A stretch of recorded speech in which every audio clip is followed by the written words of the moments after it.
Hi there, so it's Alan Herrity from Momentum Search and Selection. And for another one of our Momentum interviews, I'm joined today by Johann. Johann, how are you doing? Yeah, good, Alan. Good. How are you? Yeah, very good. Thanks, mate. Thank you so much for taking some time out of your very busy agenda to speak to me today. It's good to be here, Alan. Thank you, mate. I'll just introduce you if you want, and then I'll introduce, today's theme. So Johann and I have known each other for many years. He's an enterprise agile coach and consultant who's worked with Momentum for a few years, but we've known each other for a few years before that. Now, there are an absolute plethora of topics in the agility space, which you and I can spend a lot of time on. But today we're just going to have a little bit of a snapshot and a high-level overview about lean portfolio management. And I'm going to ask you about 5 or 6 questions today, and you're going to take me through that, if that's okay, mate. Yep, of course. Yeah. Excellent. Sure. Excellent. So that's great. So the first question is most probably the easiest to answer, I suppose. So can you tell us a little bit about you, and your background? Yeah, absolutely, Alan. I'm a bit of starting off with some of the off-work stuff. So I'm a bit of a foodie. Yeah. Anyone who knows me knows I love barbecue and tacos and cooking, Sri Lankan food, the full mix. So I'm a massive foodie, huge coffee fan as well. As you are very well aware of, I'm a bit of a traveler. So I love camping, love traveling, long road trips. That's all me, So that's a little bit of the stuff I get into outside of work. Of course, to kids to keep me fully occupied when I'm not doing any of that. Or they join me in those endeavors as well. From I suppose, a professional standpoint, I come from a delivery background. So I worked for larger organizations, for let's say larger telcos and so on, delivering sometimes multi-million-dollar products over consecutive years. I've also worked for startups, and I've transitioned, let's say, from a delivery background to a coaching background over the last so many years. And instead of driving teams to deliver an outcome, I've focused on building the capability of teams so that they can deliver that outcome themselves. And I work for startups, like I mentioned, consultancies, telcos, energy companies, resource companies, banks, government, insurance, the full range. That's a little bit about me. Yeah, fantastic. Of course, but yeah, there we are. No, fantastic, and that's really good. So that's a nice springboard into the first question, which we're going to get straight into it now. So can you explain to the people who are going to watch this video, Johann, what is lean portfolio management? Sure. So I think the simplest way to explain this, because you get so many definitions out there, and some of them can be a little bit confusing, and that is to sort of describe what traditional program and project management is, and that in effect is really tightly structured project teams, short-lived, with project plans and so on, executing a plan.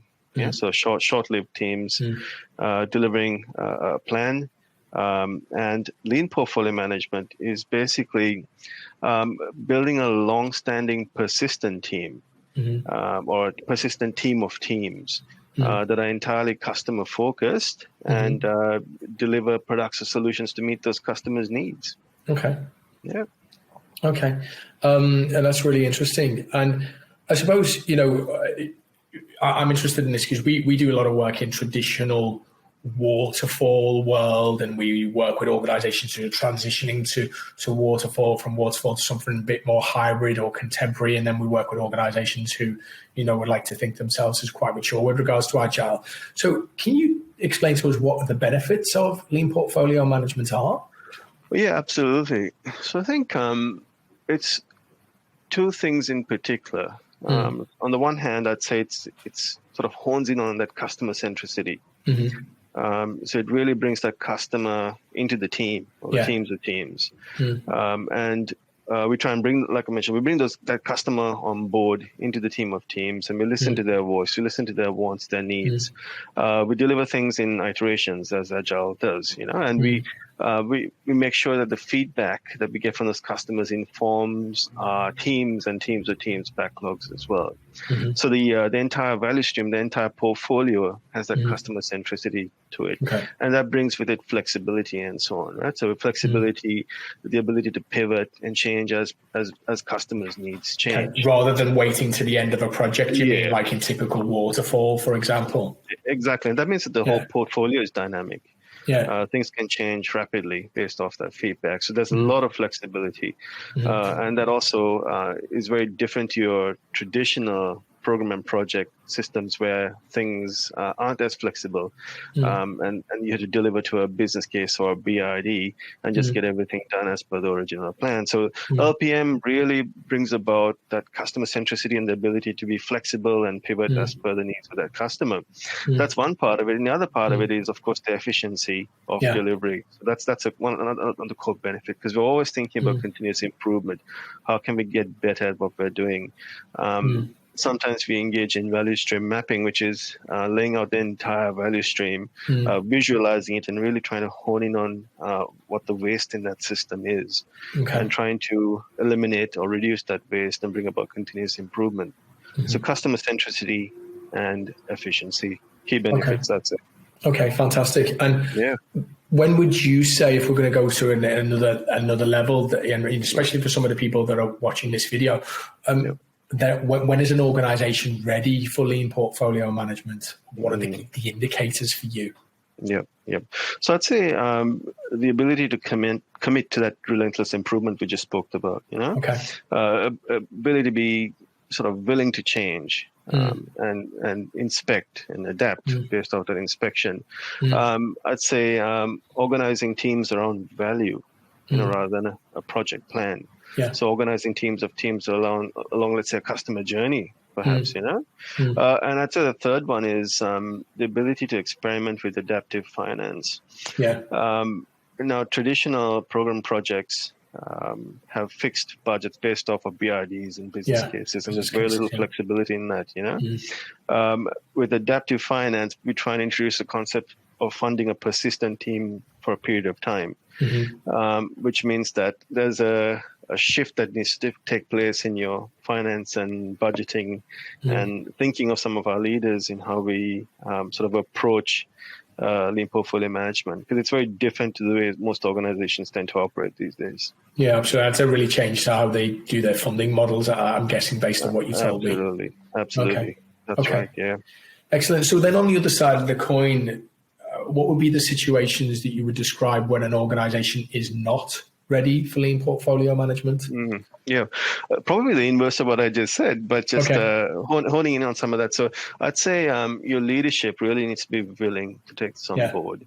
If they're not, it's going to fail straight away. So I think your leads really need to understand what LPM is, what lean portfolio management is, and what changes take place as a result of it. So I think they really need to be on board with that to begin with. And I think when they take that on board, there's an element of psychological safety as well that comes into play, especially with inspection and adaptation, sort of a no-blame culture and the ability to raise the effects without fear of any repercussions and so on. So that psych safety comes into place as well. So that psych safety element's really important. And the belief in the why. So why are we doing this? Because it can mean big change to the way your teams and organizations set up. So there needs to be a why behind that and a belief in the why. Yeah, absolutely. So I reckon if these three things are not beginning to show signs, I think we might have some challenges in moving forward with LPM. Yeah, okay. And from what I've researched myself, and from learning, for our conversations, LPM really enables that rapid learning, doesn't it? Yeah, for sure. Absolutely. Okay. So final bit then is an example of where it's worked well for you. So can you give us an example of worked well for you in and an organization that you're supporting? Yeah, absolutely. So in my current organization, most of last year, so 2022, we aligned teams of teams to a customer journey. So we identified one of our key journeys that need absolute attention and a lot of love, let's say. And we built 5 teams around that customer journey to really support that journey. And we brought together teams of teams to help really focus in and really deliver to the wants and needs, the pain points, the gain points for that customer journey. We brought those customers on board. We listened to their feedback. What they said informed our backlogs. Now, I'm not suggesting that we're operating in a perfect world. Absolutely not. Our motto has always been progress over perfection. So it's a journey. It's a journey on its own, and it's certainly seen a lot of fruition over the course of last year, for sure. Yeah, fantastic. I think you got 5 teams working in that way in the end, didn't you? There were 5 teams, yes, absolutely, in 2022. Yeah. And that was a good journey for them, because I would imagine you watched them go from, one level and develop over time. There were ups and downs, of course. It's always progress over perfection. Yeah. But certainly the teams were functioning well. They also won a CEO award as well for the organization. So kudos to them. No, absolutely. And I know the feedback regarding you and, your assistance and facilitation with regarding lead portfolio management was fantastic, Johann. So kudos to you as well. So that's great, mate. So thanks so much for your time. I think, we've only just scratched the surface on a very interesting subject. But, thanks for joining me today with your busy agenda. Thanks for taking the time. And, we'll get this video ready and share it with our market. And really appreciate your time today. Thanks, Alan. Appreciate it. Yeah, likewise. Thanks for taking the time, mate. I'll speak to you soon. See you. Bye-bye.